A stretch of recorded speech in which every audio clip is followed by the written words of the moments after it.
అభయహస్తం పథకం దరఖాస్తుల స్వీకరణ కార్యక్రమాన్ని ఎంఆర్ఓ భిక్షపతితో కలిసి న్యూ పటేల్ నగర్, ప్రేమ్ నగర్లో అంబర్పేట కార్పొరేటర్ విజయ్ కుమార్ గౌడ్ పరిశీలించారు.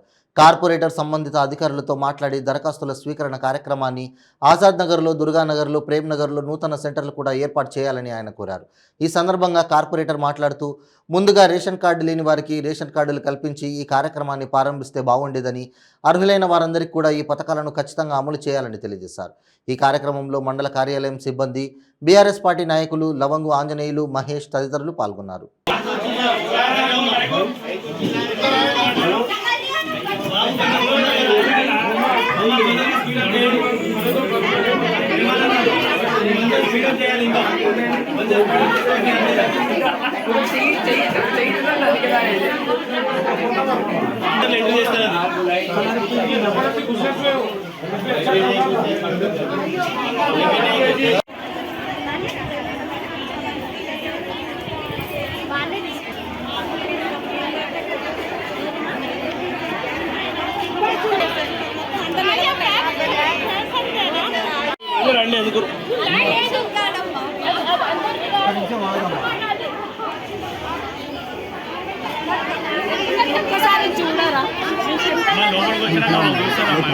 ఈ కలర్ కావాలంటే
పర్టికులర్గా రేషన్ కార్డే కావాలి. దానికి సంబంధించి ఇవాళ మన కాంగ్రెస్ ప్రభుత్వము ఏర్పడాక మనకు 6 గ్యారంటీలు ప్రవేశపెట్టారు. అందులో మొదటి గ్యారంటీ ఫ్రీ బస్ అని పెట్టారు. తర్వాత మహాలక్ష్మి ఈ గ్యాస్, మహాలక్ష్మి రైతు భరోసా, ఇందిరమ్మ పథకాలని, మరి గృహజ్యోతి పథకం అని ఇన్ని పథకాలు 6 పథకాలు పెట్టి ఇంతకుముందు మనకు చెప్పినట్టు 2500 మేము గెలవంగానే 2500 అందరి ఖాతాలో డబ్బులు ఇస్తామని చెప్పారు. కానీ ఇక్కడ చూస్తే ఈ అప్లికేషన్ చూస్తే అలా కనబడట్లేదు. ఎందుకనంటే ఇక్కడ అప్లికేషన్లో 6 గ్యారెంటీలు రాయమని చెప్తున్నారు. మళ్ళీ ఏ గ్యారెంటీ ఇస్తారు, ఎప్పుడు ఇస్తారో ఎవరికేం తెలియదు. ఖాళీ ఇక్కడ అప్లికేషన్స్ తీసుకుంటున్నారు. ఈ అప్లికేషన్ తీసుకోవడం వల్ల మళ్ళీ ప్రజలకు ఎలాంటి ఉపయోగం పడుతుందో నాకైతే అర్థం అవ్వట్లేదు. ఎందుకంటే దీంట్లో ఎలాంటిది లేదు, ఆధార్ ప్రూఫ్ లేదు, ఓన్లీ ఆధార్ ప్రూఫ్తో తీసుకుంటున్నారు. మళ్ళీ అది ఎలా ఇస్తారు, ఎలా చేస్తారు, మళ్ళీ బ్యాంకులో వేస్తారా వాళ్ళ అమౌంట్, లేకపోతే ప్రజలకు నేరుగా వాళ్ళ అకౌంట్లోకి వేస్తారా, లేదా ఇంటికి ఒక్కరికి ఇస్తారా, లేదా ఇంట్లో ఎంతమంది ఉంటే అంతమందికి ఇస్తారా అనేది క్లారిటీ లేదు గవర్నమెంట్ దగ్గర. అలాగే గ్యాస్ సిలిండరు 500 అని చెప్పారు. 500 గ్యాస్ సిలిండరు ఎవరికి ఇస్తారు, ఏమి ఇస్తారు దాని గురించి నేను అవగాహన లేదు. అలాగే మనకు కరెంటు బిల్లు గృహజ్యోతి అని కరెంటు బిల్లు ఫ్రీ అని చెప్పారు 200 యూనిట్ల వరకు. మన ఇంట్లో 10 కరెంట్ మీటర్లు ఉంటాయి. మరి 10 మందికి ఇస్తారా, మళ్ళీ ఎవరెవరికి ఇస్తారో అది కూడా కావాలి. అవన్నీ ప్రవేశపెట్టినాకనే చెప్తే బాగుండేది. ఖాళీ ప్రజలను మభ్యపెట్టడానికి ప్రజలు మా మీద తిరగబడొద్దని చెప్పి ఏదో అప్లికేషన్ అనేది ఏదో పెట్టి ప్రజలను మోసం చేసుకుంటా ఇలా పార్లమెంట్ ఎలక్షన్స్ వస్తున్నాయి, ఏదో ప్రజల్లో మేము తీసుకున్నాము, ఇవి మేమే ఇస్తామని మోసపూరిత జరుగుతున్నది. కాబట్టి ప్రజలందరూ దీన్ని గమనించాలి. అలాగే ఇక్కడ రైతు భరోసా, రైతు బంధు ఇప్పటి వరకు ఎవరికి కూడా రైతు బంధు డబ్బులు పడలేదు. అది 3 ఎకరాలకు పడలేదు, 5 ఎకరాలకు కాదు, 10 ఎకరాలకు కూడా పడలేదు. మళ్ళీ ప్రభుత్వం నిద్రపోతుందా, మళ్ళీ ఏం చేస్తుంది? ఇంకా అసెంబ్లీ అయింది, అసెంబ్లీలో ఒరినవు మస్తు చేసారు రేవంత్ రెడ్డి గారు. కానీ మీరు చెప్పిన పథకాలను ఫస్ట్ అమలు చేయండి, ప్రజలకు అందించేటట్టు చేయండి.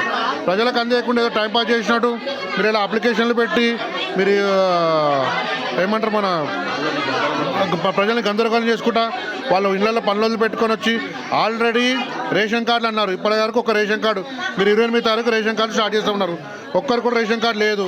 రేషన్ కార్డు లేదు, ఎవరికి ఇస్తారు ఈ పథకాలు చెప్పండి? రేషన్ కార్డు ఉన్న వాళ్ళకి ఇస్తారా, రేషన్ కార్డు లేని వాళ్ళకి ఇస్తారా?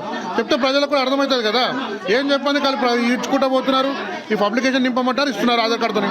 మళ్ళీ ఇది రేషన్ కార్డు ఉన్న వాళ్ళకి ఇస్తారా, రేషన్ కార్డు లేని వాళ్ళకి ఇస్తారా?